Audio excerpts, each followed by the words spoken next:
Now we arrived at the last tab, Device Management. Here we can assign a playlist to a device. First of all, we create a group. Here you will have the same settings as in the device settings. The difference is that the group settings influences every device within a group.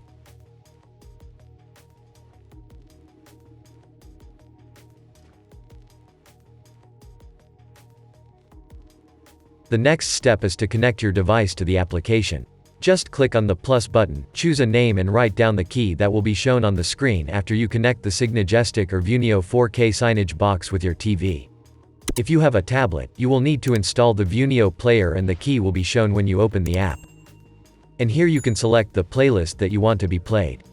Now let's have a closer look on the advanced settings. You can set up the time zone, the rotation in case you mounted the screen in a different way, secure it with an alarm or access protection, and also change the update interval and a whole lot more, as you can see.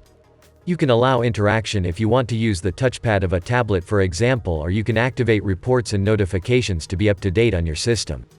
In the other tabs you can find some plugins that are available for purchase.